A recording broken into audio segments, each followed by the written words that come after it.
Director of the Armenian National Committee of America. And first of all, let me say that congratulations to you and your community. The Armenian community has really come out and told the world to pay attention to what's happening out there. To their credit, they're doing an amazing job. So my first question to you is, for those without deep knowledge, can you first provide us with an update on the current crisis in Armenia and the Artsakh region from your perspective? Well, good evening, David and Alan. Thank you so much for having me on.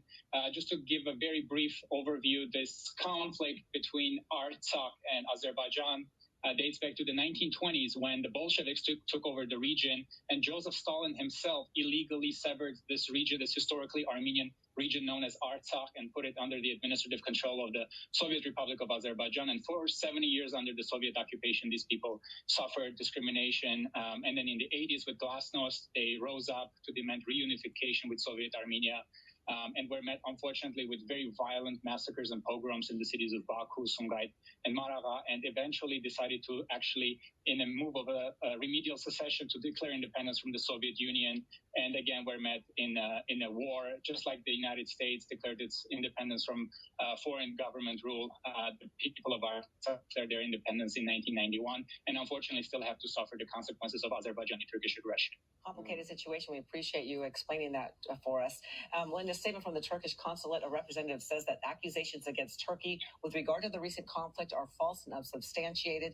And they say that a UN resolution calls for an immediate end to what they say is Armenia's illegal occupation of Azerbaijani territories. What is your response?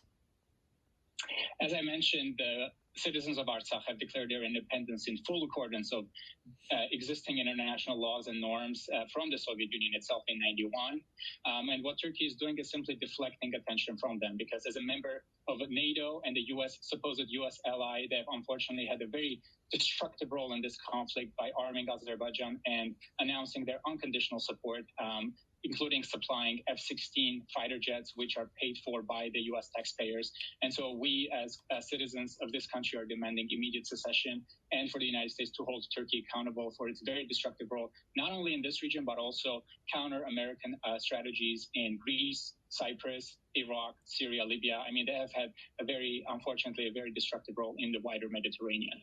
We have done a number of stories when it comes to the Armenian genocide at the hands of Turkey. So we've heard from many concerned local Armenian Americans who feel that these latest attacks are a continuation of that genocide perpetrated against Armenians in 1915. Can you explain their concerns?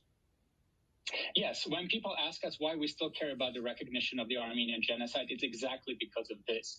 Turkey, to this very day, denies the veracity of the Armenian genocide and undertakes a gag rule on United States government and other governments in the world about truthfully speaking about this issue.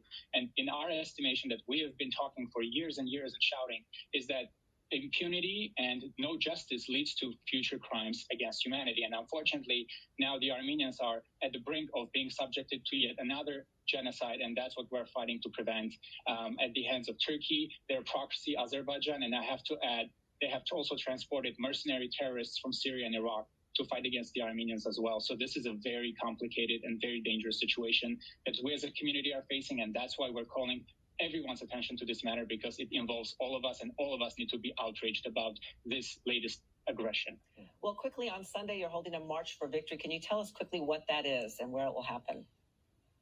Yes, the local Armenian American community, under the auspices of the Pan-Armenian Council, of which our organization is also a member, will be holding a large-scale demonstration, a rally, we call it March for Victory, that will start at Pan Pacific Park at 3 o'clock and move towards the new address of the Turkish Consulate General in Los Angeles to raise our voices. And I'm inviting everyone that's watching us and listening to us right now to join us as well, for all of us to raise our voice of protest against the Turkish government undertaking such destructive anti-American policies throughout the wider Middle East and endangering American soldiers as well.